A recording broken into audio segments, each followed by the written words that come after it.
The thing we're going to be talking about today is called the fundamental attribution error. And we all do it. The way it looks is when you notice somebody behaving in a certain way, your cognitive shortcut is to attribute their behavior to their character or their personality. Whereas when you behave in that same way, or you behave differently, but in similar situations, you attribute your own behavior more to the context of the situation you're in and less to yourself as a permanent aspect of who you are. Hey, I'm Kim. And I'm Pancho. And you're listening to Now That You See It, a show that will ruin you for boring conversations forever. It's about the invisible stuff that shapes how we think and connect, those, oh, wait, what? Moments that change how you perceive the world around you. Once you see it, you can't unsee it. Pancho! Hi, Kim. How's it going? Okay, so we should admit to our technical users that we are recording in daylight savings. No, standard time. And the sun rising behind you in your picture Yeah. is not real, but it is real light. So for those of you people who are listening to the episode and not watching, I have a print of Tahoe Lake over my shoulder in the background of the room that I'm in. And the reflection of my ceiling lamp is perfectly positioned as the sun, as the setting sun over the mountains on this print. And it just looks really funny. Yeah. That's perfect. You couldn't have made it better, but Yeah. we should disabuse people of the notion that you've got like specially electrified paintings and prints behind you. I almost did get one of those. It would have been cool, but yeah, nope. Cool. Speaking of disabuse ourselves of notions, what are we going to be talking about today? The thing that you have seen, now can't unsee. What a segue. Check you out. Yeah, this one is, in general, I've done a lot of work on noticing my judgments about the world. As I go about my day, noticing what am I telling myself about the things happening around me, the people I run into, and noticing usually the framework I use. The framework I use is: am I telling myself I like this or I don't like this because I'm totally allowed to have preferences? We all have preferences as humans, and there's no such thing as having the right preference a lot of the time. Or am I telling myself that's bad, that's wrong, that's good, that's right? Because at that point, I'm putting, kind of qualifying things as objectively right or wrong, objectively good or bad, instead of just noticing these are my preferences. So this is a subset of that. And the thing we're going to be talking about today is called the fundamental attribution error. And we all do it. So including me all the time. The way it looks is when you notice somebody behaving in a certain way, your cognitive shortcut is to attribute their behavior to their character or their personality. Whereas when you behave in that same way, or you behave differently, but in similar situations, you attribute your own behavior more to the context of the situation you're in and less to yourself as a permanent aspect of who you are, of your personality, of your character.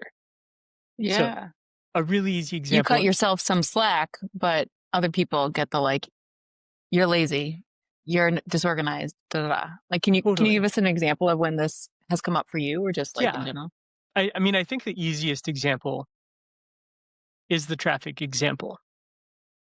When somebody cuts you off in traffic because, and I think we've talked exactly about this example at some point on the podcast, but when somebody cuts you off in traffic, you think they're a terrible driver, you think maybe they're dumb, you think they're irresponsible, careless, they're causing, they're a person who is unsafe for the people around them because they're going to cause a traffic accident. So you put some sort of label on them as a human being. When you end up cutting somebody off in traffic, it's like, I didn't see them. I looked, but I didn't notice. Or I usually look over my shoulder and check the mirror. This time I just didn't. Or I would have missed my freeway exit and it would have made me late to my appointment. So even though it's not the thing I would normally do, I I decided to do it this time. So again, for the other person, it's almost like you're labeling them and that's just a permanent thing about them. Whereas for yourself, you're excusing your behavior with the context in which you're doing it. I mean, my God, I'm guilty. And I will say, like, I'm guilty of both this Mhm. and it's opposite of like way overjudging myself, the inner Mm. critic, and like rationalizing other people's behavior in like in a way that I wouldn't give myself that slack. But both, like, I'm on both sides of this. When, for me, when I'm like, my God, I've got a million reasons, like with my kids, a million reasons why I need to be on my screens, why I need to be checking my texts, why I need to be doing things. But like the second they're like in my less proud moments, the second they're not like, yes, mommy, getting off my iPad, I'm like, blah, blah, blah, blah, blah. You're addicted. Blah, blah, blah, blah. And meanwhile, I'm like, but I'm totally fine. Over here, I'm on the side, like sending Pancho a message about what we're going to be talking about tomorrow's podcast. Like, yeah, no, it's super real. And like, that's one example, but it happens all the time of like, Mhm. my situation is different. The reasons and ways I'm doing this are for like logical, explainable things because I am in my brain, in my world, and I can point to all these reasons why. But anyone else, like, you've got some problems. So why do we do this? Because it's easy. Yeah. Makes it easier on both ends, right? It makes it easier to live with ourselves if we're not the bad guy. It's really hard to carry a worldview in which you are the bad guy. And so, it's shorthand, but that's really what you're doing when you're putting labels on other people. Really, if somebody is always late to meetings, all of a sudden they're unreliable. That is in a realistic sense of the drama that is our lives, labeling them as one of the bad guys, labeling them as one of the people who are antagonists to you as the main character in, the world that revolves around you. So it's hard to do that to ourselves. I'm the bad guy. No, I'm not the bad guy. I just ended up doing a bad guy thing because X, Y, and Z. These events were adverse, extraordinary circumstances. And it's easier to just jump to labeling somebody else because our brain hates ambiguity. Our brain hates the gray area between black and white. And it's going to jump to just creating certainty about the world around it instead of trying to figure out what are all of the nuances and the ins and outs of why this person might be behaving the way they are. And really, they're not the bad guy. They just didn't get enough sleep last night. Yeah, it's really, really hard to accept that people are complex and like to not try to make sense of things that just don't make sense to us. A human character, is not flat. So they're going to do things that are good and they're going to do things that just like don't make a lot of sense to you. And our brains want to put them in the box of like good person or like no matter what good they did that bad thing. And so they are bad. And we're going to attribute this to them as opposed to me, the world's most complex character, me and myself and I in my novel of like, I am like, yeah, the protagonist in my own story. Yeah. Complexity. Yeah, totally. Have you heard of the word sonder? Do you know what that is? I have, and I'm forgetting what it is right now. Enlighten me. I think it's a made up word. I think our listenership can check me on this, but it is part of words that are made up for specific feelings and states that didn't have words. It's a very German thing almost of like, Mhm. let's make a word for that thing. Yep. But it's from the dictionary of sorrows, something cool like that. Anyway, it's a word that means the feeling you get when you realize other people have as complex a self narrative and life as you, that they are also sort of like navigating and narrating their life in the same kind of like overthinking complexity with the same kind of like multiple storylines happening at once as you, as opposed to like, I have main character energy. I'm the main person in my story, and y'all are little bit players. out there. The Sonder being like, whoa, you guys are doing this too? Yeah, It's not just me in the center. And that sort of fundamental attribution error in a, I don't know, in a like aesthetic sense. totally. Yeah, Yeah. yeah. Yeah, Saunders sounds like it's the opposite of are you familiar with the term NPCs? No, what No, is that? so in video games, non-person characters, like all of the, like all of the little characters in a video game that aren't another person playing from their house and, like a multiplayer game, they're the computer characters. There is like I don't know how prevalent it is, but there's definitely like a subset of people who will use that as like a pretty significant burn. Like you've got NPC energy.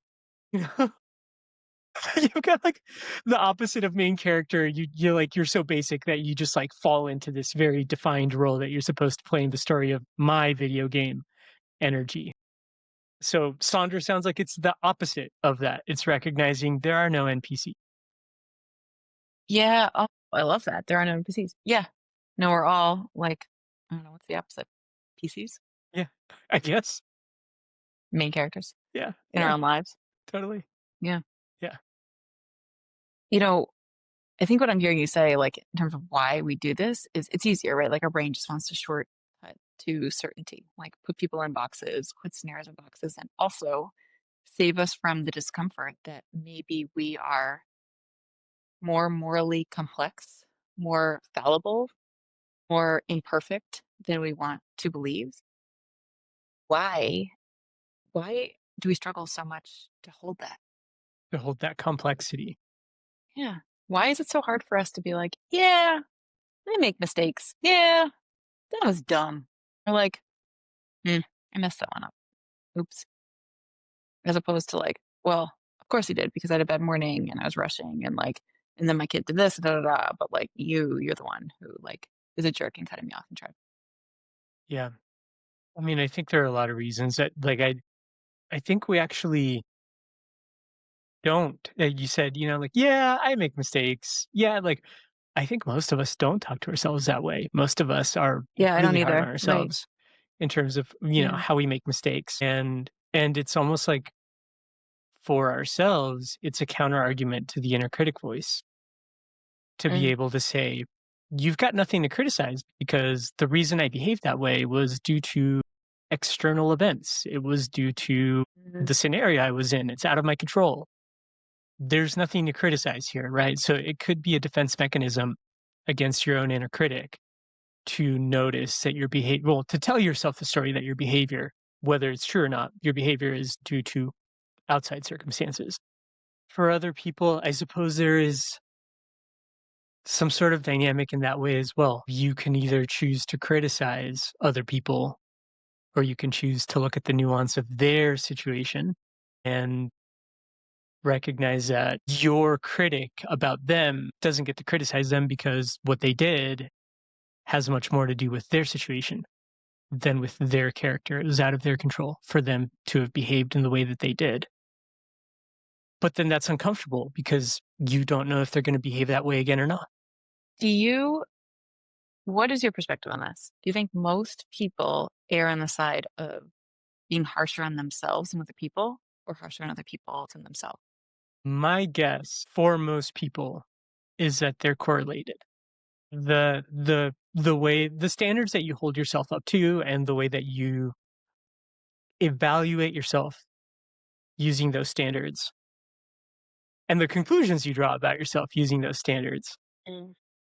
that's going to be the way that you relate with other people as well. I think as a general rule, that's probably right. I think it's also the case that I know for example,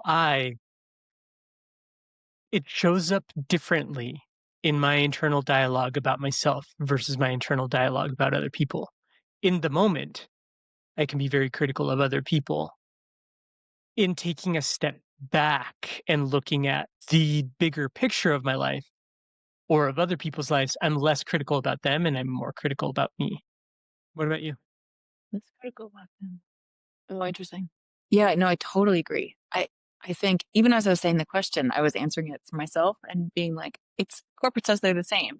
The people who harshly judge themselves are also harshly judging others. So I think it's a spectrum from like you're basically judging no one, yourself or others, to harsh judgment, outside and inside. But it's not that generally people are preferring one or the other, even if they look like on the outside, wow, you are a person who is just like using yourself as a punching bag, or look like on the outside, like, man, can anybody ever do anything right for you? Those people are doing the same things. Like, having watched humans, having been a human, I know that when I get really stressed, when I get really like, if parts of my life are uncertain, I'll look for certainty and like through controlling the things I think I can control, which is like myself, or just like being really tough on myself. And then it comes out on others. Like, oh, then I'll be tough on other people. And so, like, it's the mirror effect that however you are judging others is also how you are judging yourself, even if you're not saying it explicitly. Yeah. What for you? There's a, like, I mean, there's a reason our brains do this. There's a benefit to it somewhere. Our brains wouldn't create these shortcuts if there wasn't a benefit beyond just like it feels good to not be the bad guy. What are some ways this serves us? Yeah. What comes to mind for me is to bring another bias into, the fundamental attribution error is a cognitive shortcut. Another one is binary bias. It's either this or Yeah. that, right? It's black or white, it's right or wrong. A lot of the time we think this way. And one way in which it shows up really clearly is you could either do this or you could do that. But the reality is that you could do this or damn it. Get with this, you could Answers. get with that. But yeah, we'll often think that we have two choices, two options to choose from when we're deciding what path to take, what action to do. The reality is we have infinite options. It's overwhelming. It's overwhelming, right? And from a evolutionary psychology perspective, we needed to act to survive. So our brain the people whose brains functioned in a way that helped them act quickly so they could survive are the people who ended up living long enough to have kids and raise kids, and their kids ended up with a similar kind of brain. So as humans, we've ended up with brains that look for two options and then choose quickly. Yeah. And that's helped us survive from an evolutionary perspective. But it also changes our ability to choose deliberately in life or to look at the truth of the situation we find ourselves in. So that's binary bias. Bringing it back to fundamental attribution error, it's doing the same thing. If you've seen somebody, as an early human, if there was somebody in the tribe who betrayed you and that led you to potentially starve, you're not going to give that person a second chance. That person is done. They are now a bad guy. and you live accordingly, and that helps you survive. If you continue to tolerate people who behave in a way that is leading to adverse outcomes for you, you're going to be less likely to succeed. And in that scenario, you're going to be less likely to find food, find shelter, stay warm, have kids.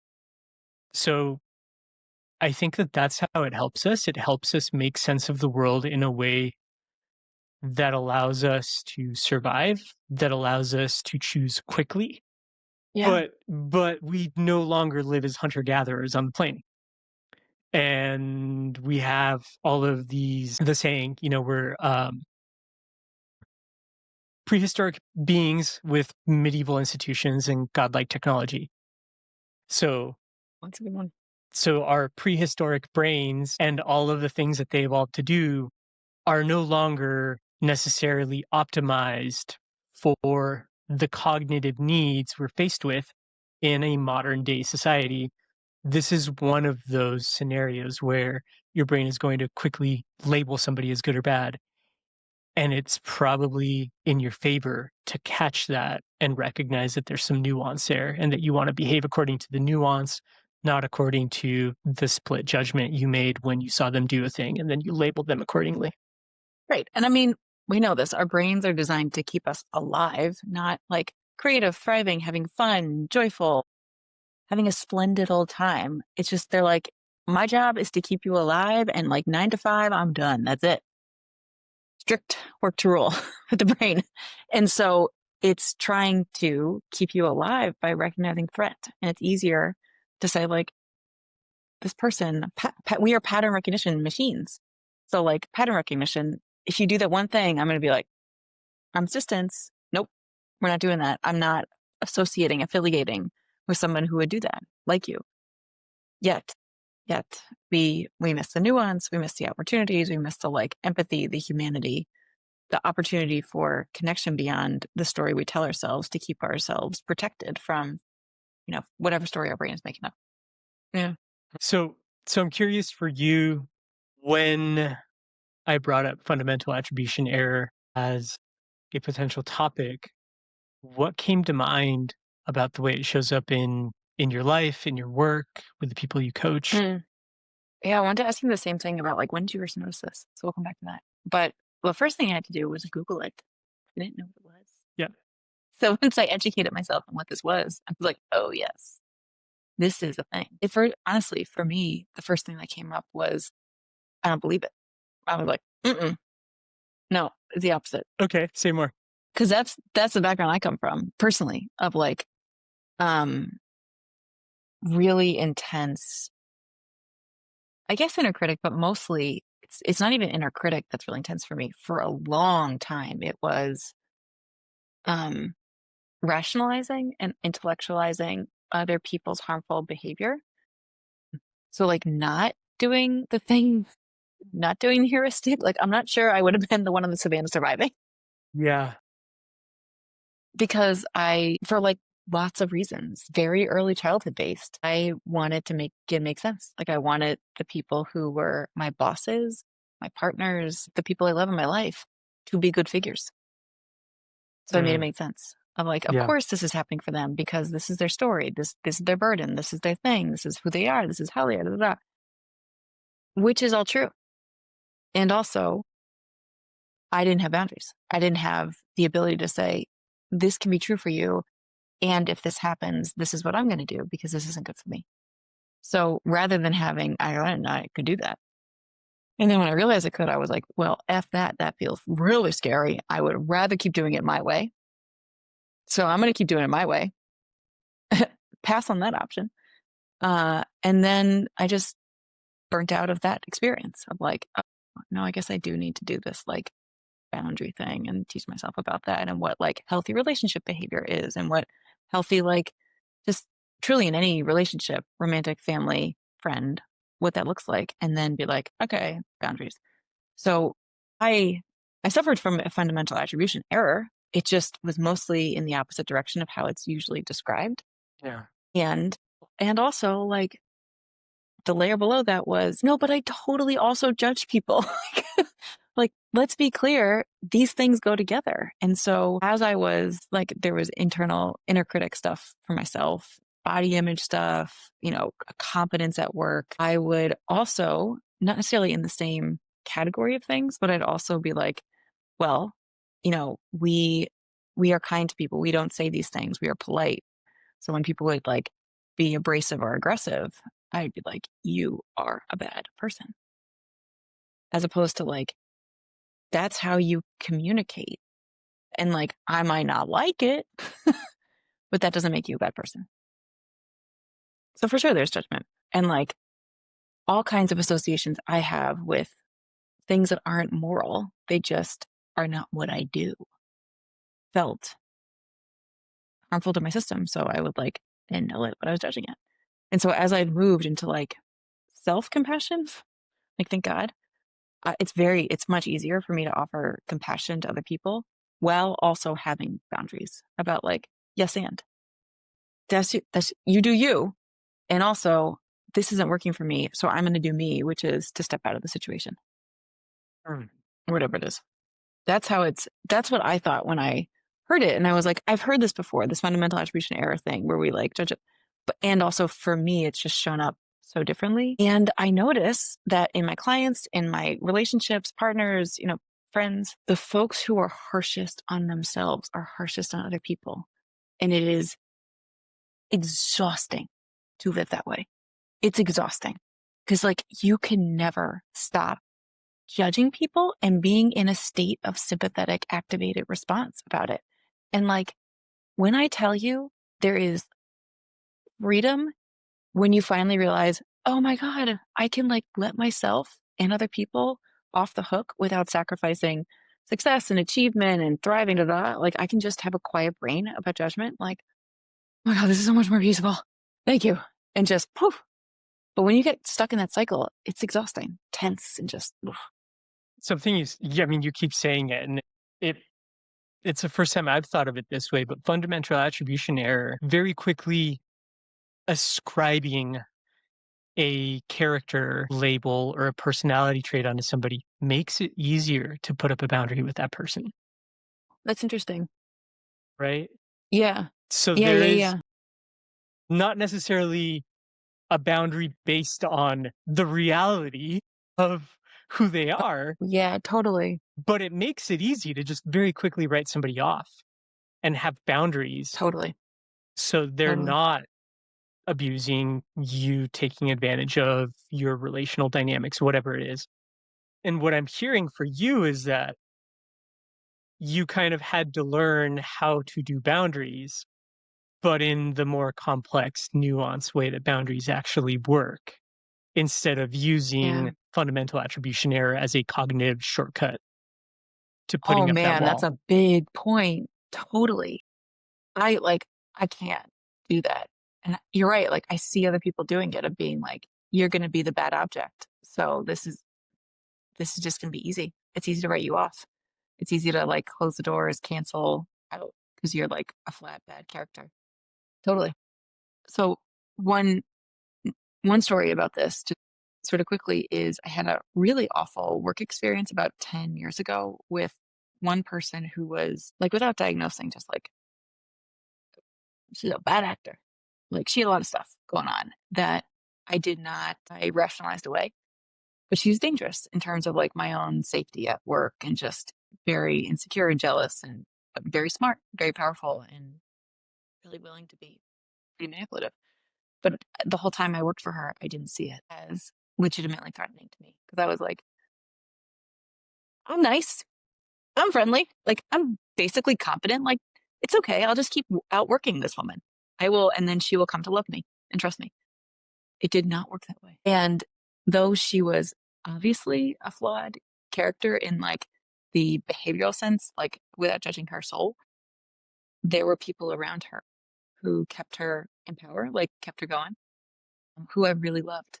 And that was the hardest part. Is, like, eventually I could see that she was not a good person for where I was and where a lot of people were. Like, she was mistreating people behaviorally. Again, not a character thing. I could make sense of that because I was like, this isn't, no, I don't want a relationship with you. This is bad. What kept me in a state of, like, I can't make sense of this experience and, like, just sort of a trauma cycle about it, were the two people who were above her who protected her. Watched it all happen, watched the abuse happen. I was by far not the only person all across the company. And they were the two other people, beloved in the community, just like the nicest people.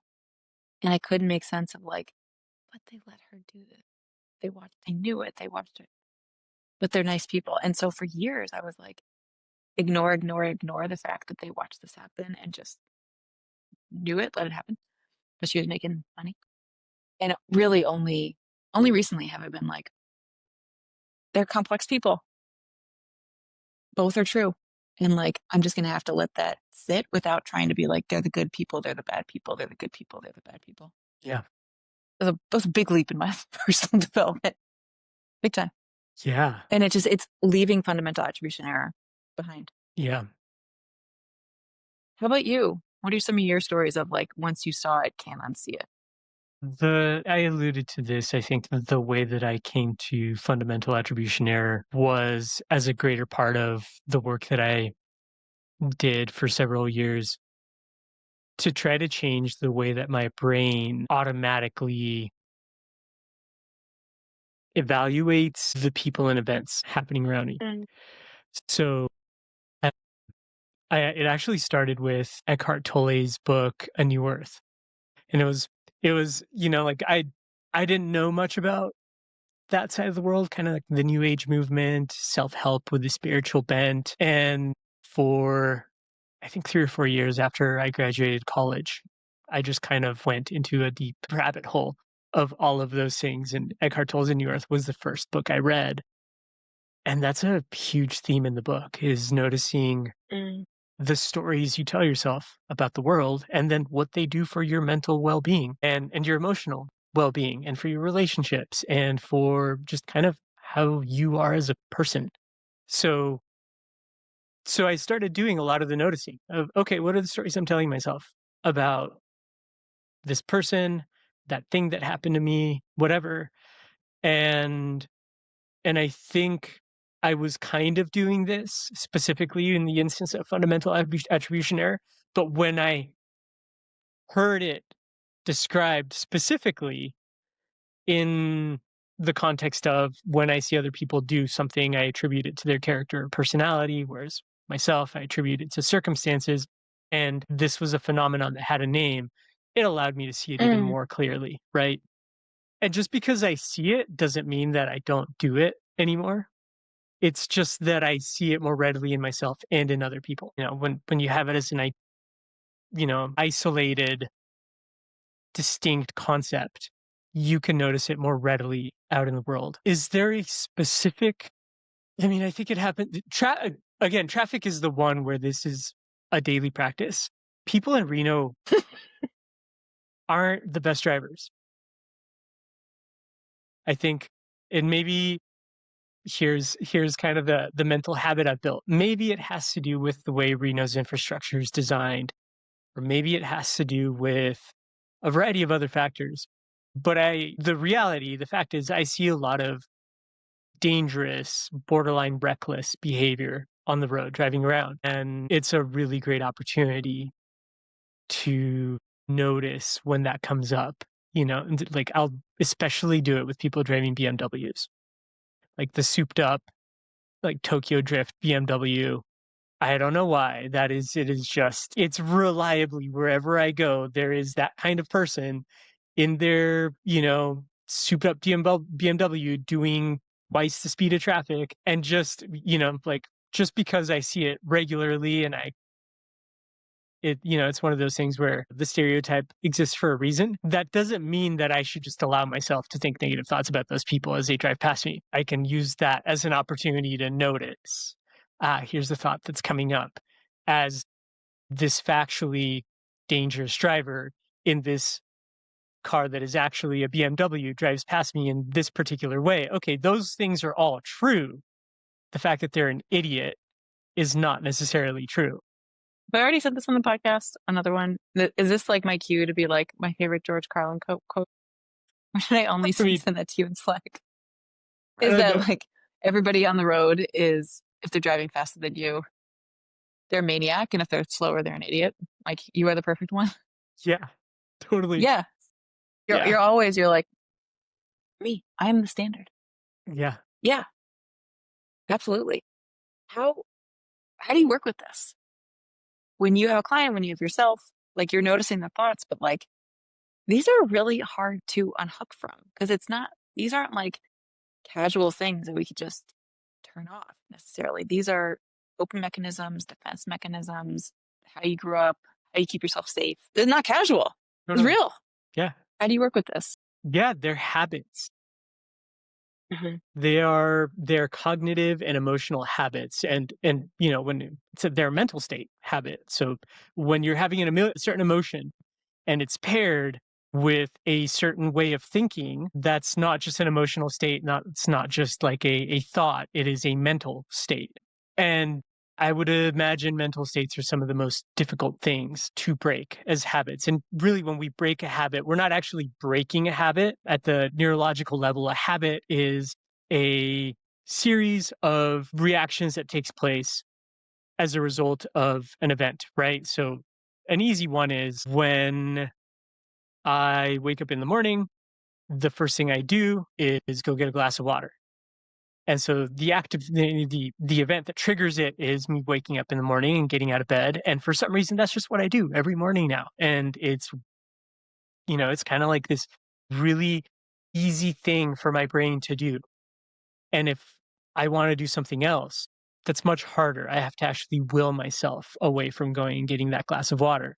So the way to break a habit, quote unquote, break a habit, is to overlay another habit on top of it that takes place when that same triggering event kicks in. So I have to condition myself to wake up in the morning, get out of bed, and do something else. Maybe it's, I don't know, I'll go pee, right? Before drinking more water, like go pee. So I have to consciously route myself to the bathroom. It takes 4 to 6 weeks for that new behavior done repeatedly to overpower the old habit as the new habit. And if you ever lose the new habit, there's always a chance the old habit will kick in again because that neural pathway is still there. Yeah. Doesn't go away. Coming back to fundamental attribution error, the habit is guy in a blue BMW cuts me off going 120 miles an hour. My mental and emotional state is immediately outrage. That's the emotion. And the mental state is think of all the negative things I can, append onto that person as they drive away before they're too far for me to even see them. What's the new habit I want to embody? It could be just noticing that I do that, right? Maybe I don't need to send them what's the stereotypical light and love? I don't need to send them light and love. Look, go with peace. I don't need that, right? That's like West Coast for bless her heart. Exactly. Yeah. Yeah. I don't need to do that.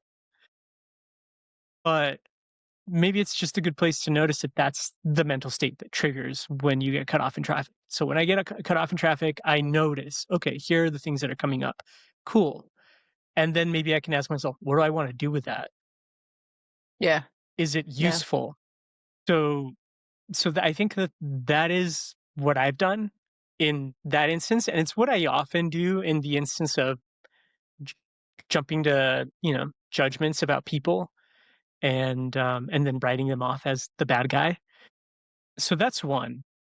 I think another thing that everyone can practice is keeping it about what's factual and keeping it about the issue instead of the person. So one way to do that is if you had to just write down what happened factually that anybody would have been observing and agreed happened. What are those things? That's what's true. That's what actually happened. And then what is all of the meaning and interpretation you're overlaying onto those events? That's where you get to notice, okay, what did I end up deciding is true about these people that isn't necessarily supported? If somebody came up to you and said, I'm an extremely rude individual and I've actually been diagnosed with X, Y, and Z personality disorders. Okay, that they said it to you. Everybody watching, anybody with a video camera would have caught that. There's some potential truth there in the events of how things unfolded. But if somebody just talks to you for a little while and you don't like how they talked to you, or you felt like they didn't take you into account in conversation, or like they did some things that were antisocial, and then you walk away from that and you infer that they have certain personality disorders, that's the story. Yeah. Yeah. So Totally. that would be a second one. The third one, and this is kind of like the black belt level of it, is how fundamental attribution error and projection bias play together. So projection bias is I explain the people in the world around me to myself using myself as the model. So I don't do everything that I put on my to-do list today because I am lazy. This is where potentially your own self-judgment, that inner critic voice that you put on yourself, might extend to other people. And so when I see other people not do the things that they put on their to-do list, I label them as lazy too. And that's not true. But what is true is this is definitely an opportunity for you to turn this judgment around on yourself and notice whether one, you factually are lazy, and you're judging other people for it because you know it in yourself and you can more easily recognize the behavior that in you comes from being lazy. You recognize it in them and you're like, well, they must be lazy too. So one, maybe you are lazy, or two, maybe your inner critic voice that is kind of being projected onto them is the same inner critic voice you take with yourself. And it's also not true that you are lazy, and maybe you are overwhelmed. Maybe you're not getting enough sleep. Maybe you have, too much on your plate as it is. And that's why they're behaving that way. They have too much on their plate. And you also have too much on your plate. Yeah, totally.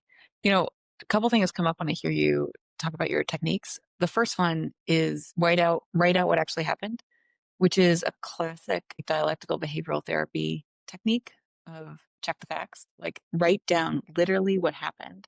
And DBT is a therapy modality that helps hold the dialectic, like both can be true, and really helps people with big emotions who like can get really caught up, like hijacked by emotions, and to be able to pull back and say, okay, no judgment on the emotions. Let them be there. Let's just also go and write down what actually happened. Like what would a video camera have observed? And just look at that. So how do you know that this story that you just told yourself is true? Where's the evidence? Oh, it's not there. Okay. Even though like in the past, people like this have done da da da to you, that didn't happen right then. So can you check? And the other thing it brings up is this story. Like I think that is what you just talked about in your last one. What is the story we're telling ourselves about this person? And we are often not in the habit of even noticing that we are telling stories. And telling stories is just another way of saying we're having judgments about people that have no basis in facts. Yeah. In those stories, like we, to quote my favorite, Joan Didion, we tell ourselves stories in order to live. We need stories to make sense of the world. And so our brains find faces in things, and they also find stories in random collections of facts. Collect the dots. And that makes us feel safe because we've Mm. closed something. We've created a loop, a closed loop. But it can really, really, really underserve us as humans, not just as like in the moment, but in our own like peace, because the story we're usually telling is usually not favorable to someone, whether it's to yourself or the other person. And Yeah. just like, then you're just living with a bunch of junk Yeah. in story form. Yeah. Super normal. Happens all the time. The other day we got into the parking lot. I took my whole family came down on Saturday for like a big whole family Thanksgiving. It was really fun. And because we're really excited about it. And then as soon as we were getting ready to go to lunch, one of them was like, I don't want to go sit down for lunch. I want to play. We're going to lunch.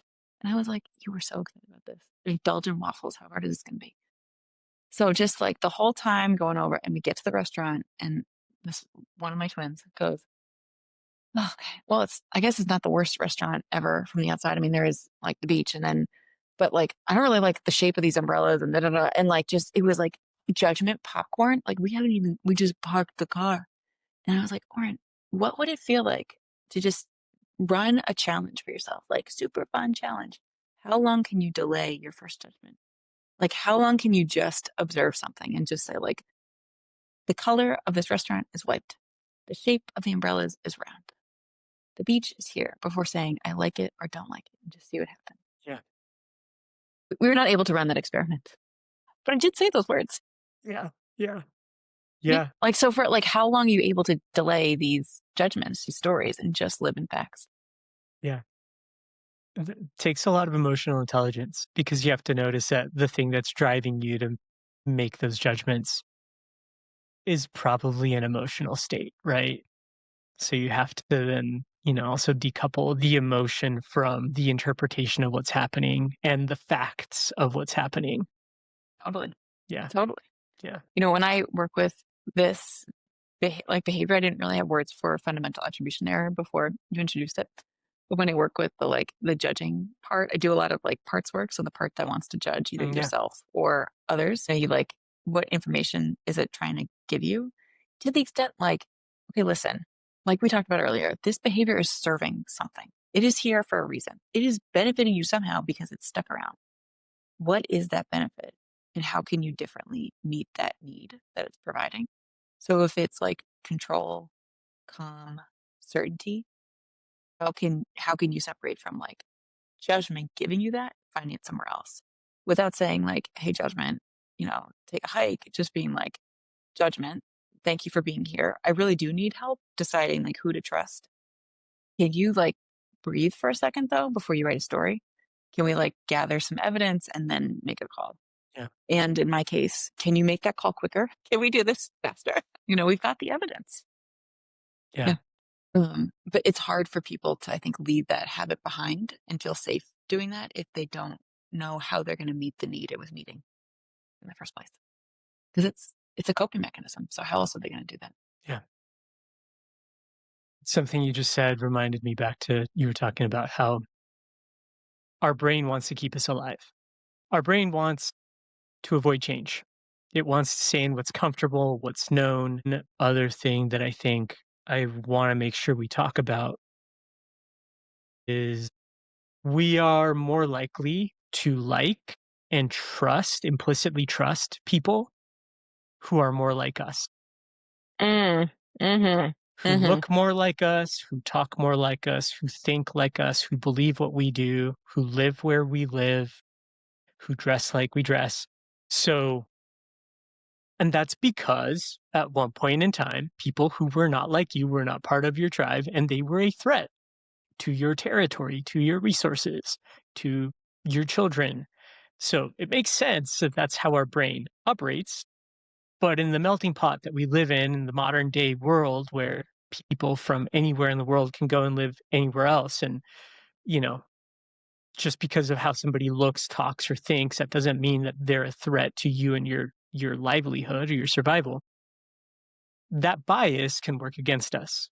And in fundamental attribution error, the studies have shown that we're actually more likely to take that cognitive shortcut of labeling somebody else if they are different from us.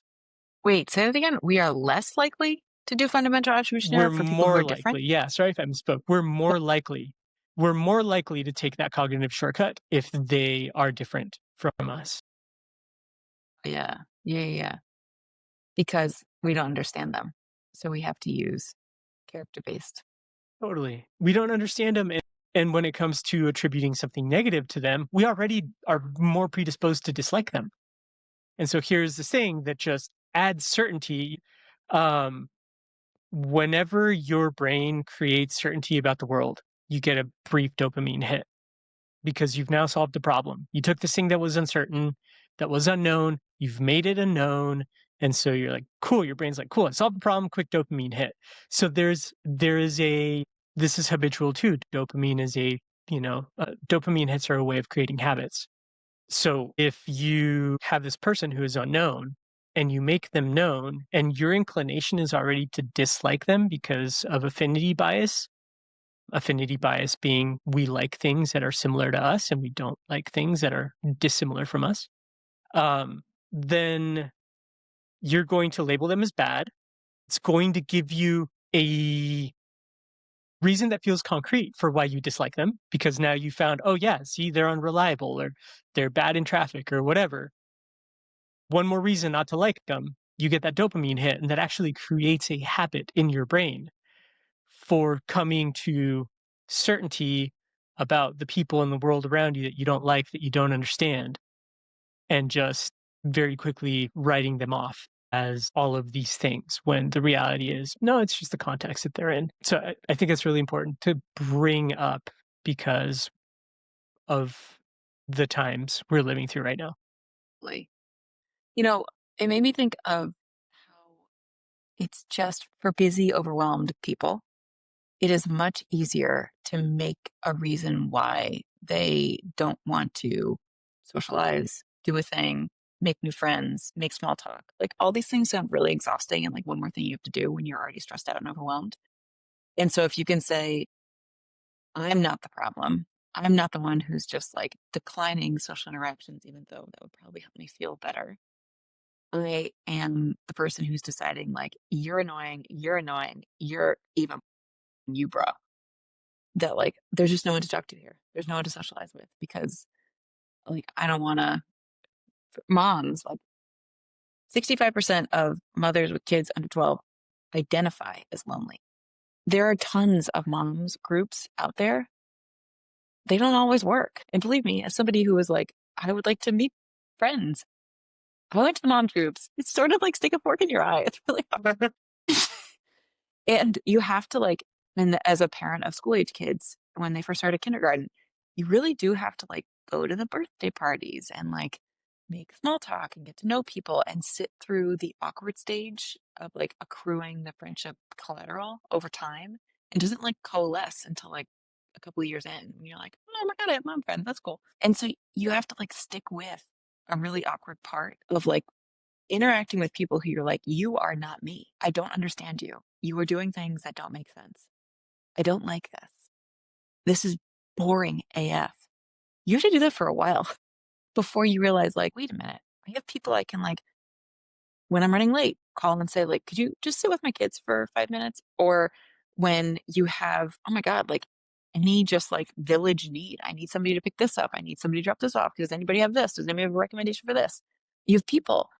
And it's because you've sat through the experience of being like, I'm going to withhold judgment long enough to see what's on the other side of this awkward, Yeah. Yeah. really hard. So I've got two more things that I think would be worth talking about. One is, okay, so what? Now that we see it, what do we do? Right? What do we do about it? Mhm,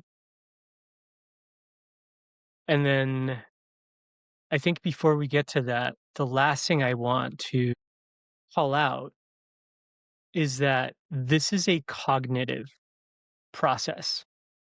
This is something mhm, that your brain does. Your brain mhm, creates the stories, thinks it up, this makes all of these assumptions about what's actually happening and then labels people. That is different from your body telling you something about the people around you. So your body and your emotions, like there are different. I kind of ascribe to this theory that like there are different voices that we work with as we go about it. Like there's the mind voice, that is the voice of telling the stories. Here's what happened. Here's why it happened. Here's who this person is. Here's why they're what how they are. Da da da. Um, there's your emotions. Your emotions usually have a message as well, and it's usually a far more straightforward message. Your emotions usually just want to let you know something happened, and that if you want to work through that emotion, there's a thing you got to do to process the emotion or to take action to resolve the scenario that triggered the emotion. Your body, the animal that is your body, has its own intuition. And to some degree, the animal that is your body knows what's happening around you before your brain consciously picks up on it, right? We have all of these neural cells in our gut, and we have the vagus nerve connecting all of those neural cells in your gut with your brain. So when you have a gut feeling about, not a gut feeling, this is different from like an intuition about something that's going to happen in the future. That's not real. You like having a gut feeling about what's going to happen next week or your horoscope or all of that stuff. Not That's not what I'm talking about. What I'm talking about is I am presented with a person right now in front of me and I'm interacting with them and my body is doing something. It's trying to send mm, me a message. That's not fundamental attribution error. That's not a snap judgment about the person. That is the animal that is your body saying, hey, as the animal that is your body that just wants to be feel safe, that wants to feel dry, that wants to feel fed, wants to feel warm, well rested, all of these things that are just like your body's basic needs. If it tells you something about a person, that's not a story. That's just information mhm, from a different aspect of who you are. And mm. it's worth listening to.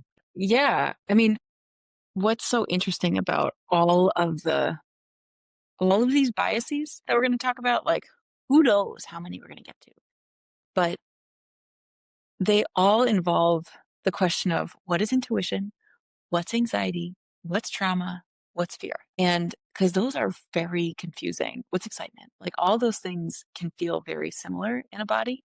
So when you like come up and you like you're with somebody in person with somebody and your body's like, that feels, I don't know what it is. Something doesn't feel right about this. You're right. It's information. One piece of information. It's a really powerful piece of information. Check the facts, do your thing. But the way I talk about this with clients, because it's can be really confusing. intuition will speak in like declarative sentences like this is not right, and it doesn't always like look good on paper. It's like, I need to leave this job, or this relationship isn't working. Like, you just know. Fear is, there's like positive bias to action. You like, you get out of the building because it's dangerous. There's an immediate physical danger there. You like protect yourself from your crazy adventure. You feel real fear, I'm sure, when you're like going down mountains at like 87,000 miles an hour and there's rocks all over the place. No, you don't feel it. That's a relationship with you, absolutely. Yeah, yeah. Yeah, but it's not anxiety. You're not thinking like, I'm so nervous. Not necessarily, I'm assuming. Thinking 12 minutes, 12 months in the future about like my future ride and like, how is that going to go? You are present focused. Right. When you have a relationship with fear, this is happening in this moment. Anxiety being like the worries about the future, and the trauma being sort of the like cross signals of all of those things. But these heuristics exist because we as a species have been effed over by those lions, by those like the things that like by the like whatever it was, the people in our tribe how have hurt us. You know, we want to cut to the chase and make it make sense because these things have worked out as shortcuts for us for a long time. And so we carry the imprints of all the times it went wrong. So we get these heuristics, but people can really confuse, to your point, like intuition, when you, what the animal body needs, Mhm. what the heart needs to like process the emotion, that's also real information and not to be confused with like a heuristic, a attribution error. It's real. It's good. It's good stuff. What else haven't we said? Yeah. I think it's ultimately, now that you see it, what do you do about it? So, Yeah. what would you say to someone who says, "Okay, I understand this is a thing that I do in my life now. Now that I see it, I'm going to keep seeing it." What should they do? First of all, like really ask yourself, do you want to change it?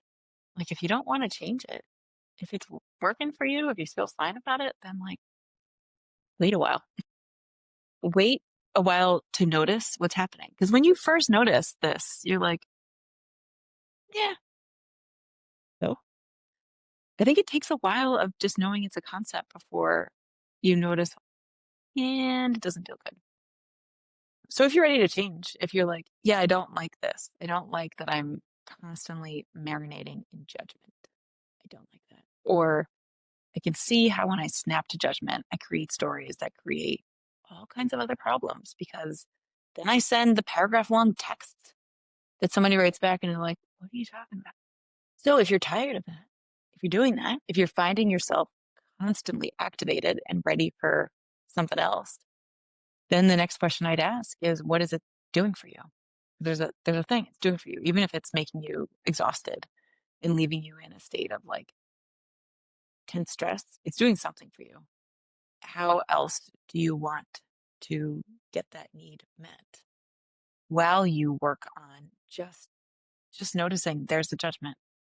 So, for instance, what I would offer to people is, as you notice, like there's a judgment, whether it's internal or external, what does that tell me about what I need? So maybe I need more control in my life. I want more certainty. Okay, like, what is feeling uncertain? How do I get to that?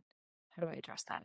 Maybe like it's this relationship or it's this living situation or it's my job. Like, what is at the core of the feeling of like control or uncertainty that you have? You're self soothing with judgment or soothing your anxiety with judgment. How else do you want to get it met? And like, that's a big question. That's not a like, oh, I know the answer to that question. That's, Yeah, you work sometimes a lifetime on that. The quickest shortcut that I know to get to like the point of peace and interrupting the judgment habit is just self compassion. It's just like, I see you. Of course, I feel this way. There's a lot going on for me right now. I have self soothe with judgment. I'm trying to do a different way. It might not be today. And just like doing your best to move through it and let the like piece of self compassion settle into your body. And then 3 seconds later, when you catch yourself doing it again, just do it again yeah, over and over. New neural pathways. That's how I'd start off because it's a really complex psychological process. yeah. But you, I had 2 questions. And I think there's a third one in there. The first one is, what is this reaction trying to show me about myself? Yeah. Which is what you just shared, right? In general, what is there to learn about myself when I notice myself doing this? The second one is to understand how it impacts and affects your relationships. Um, and, because both of us are coaches with people who are professionals, a really clear and easy example of this is as a leader, if you do this with your direct reports, you're going to be leading characters you made up of those people instead of leading the actual people. And it's going to go sideways, That's a good one. Yes. right? So, so you have to understand, and really the tool there in your relationships with other people is one, fact checking yourself, like we talked about, noticing what is actually true about what happened. And then the second one is getting curious about what it looks like from the other person's perspective. So you understand why they behaved the way they did because you ask them and then they tell you. And then you don't have to make assumptions and you're not attributing anything onto them. They get to tell you how you should think about them in the context of what they did. And then the third one is that those are kind of like the two tactical things, like how do I notice this? What does it tell me about myself as it's happening? How does it impact my relationships? But the big picture one is how does this align with the kind of person I want to be? Big picture. If you were to sit down and write this is the kind of individual I want to be, these are the things that are important to me, then you have an understanding of how would this version of me behave? And does this kind of behavior, judging, fundamental attribution error, does that align with this person? And like you said, maybe it does. Maybe it's not that important to you to pay attention to this kind of thinking, but you get to ask yourself, and then it just makes it that much easier to live with yourself at the end of the day. Yeah. This gets really complicated when people have and we all do, but like really deep seated values where there's a sense of like morality behind them. Like, if Sure. you don't hold my values, you're a bad person. Like, one of my values is kindness. Like, if I had to pick two, it's kindness and growth would be my two. If you're unkind on the regular, like, and also if you choose to like consistently not learn, grow, open, like you're just I can't really have a relationship with somebody in any sort of sense where those things aren't present. And I know for many people, like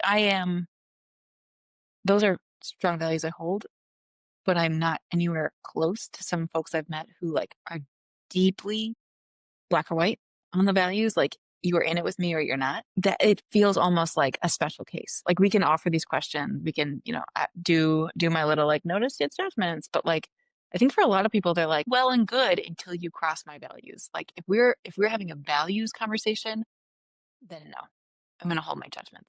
I actually don't know what to think about that and like how to work with that. What do you think about it? What comes up for Yeah. you?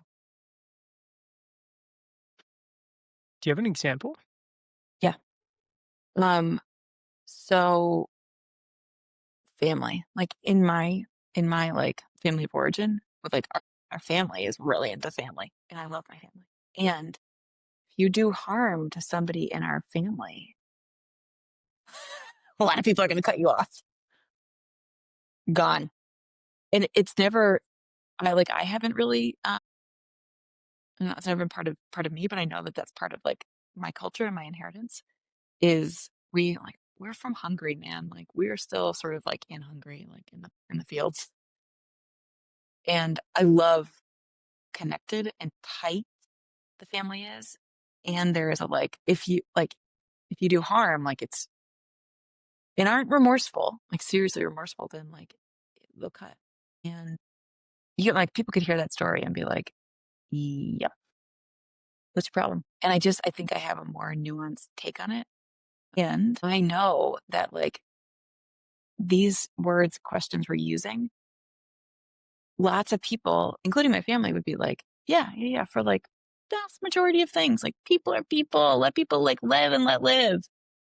until you cross my family. And then we're not having that conversation. Yeah. We are having a very different conversation, and none of these like cute little heuristics will work. So that's one example. Or like people who really value. Do you know the dichotomy? Like, are you more of a justice person or a mercy person? So justice being like letter of the law and like you get what you deserve. Mercy, like it's a little more interpretive. If you're a justice person, there's like no way you're going to let somebody slide for a clear violation. If you're a mercy person, it's a little bit different. And the justice people are like, and so in that case, the justice folks making big, broad assumptions are going to be like, no, like this is not a snap judgment thing. There are rules because I value rules, Yeah. because I value like, even if it's not written down, it's like culturally, this is how it goes. What came to mind with both of those examples is both can be true. You can be somebody who says, I'm willing to cut people a lot of slack unless it comes to my family. And the moment you break my daughter's heart, you're dead to me, kind of a thing, right? The moment you in some way offend or slight my family, I'm cutting you off. You could have that value and you could hold to that value while also recognizing that your daughter's story of how she was broken up with is just her telling of the story. And what's important to you is to support her and to do this kind of like keep your family safe. So I'm going to believe my daughter. But you could also recognize that that's probably not the whole truth. And that even though you're never going to talk to her ex boyfriend again, he's probably still a good guy. But he's done, he's cut off, right? Oh, interesting. Same Yeah. with the justice side of things. You could be somebody who's like, the rules are the rules. When you do this bad thing, this is the consequence. And I love you. And Mm-hmm. I understand it wasn't your fault, Mm-hmm. but you still got to pay the fine. Mm-hmm. Mm-hmm. So Oh, I like that. I'm Yeah. not sure if this applies universally, but with those examples, that's kind of what came up for me is there might be an opportunity to do both. Yeah, totally. Of like when somebody crosses something that is so core to who you are, and that like for all of us, there are these things and they're few. But when it happens, that like there's an appropriate response if you feel like it. It's an appropriate response to say like that's there's a line, and for me, that's it.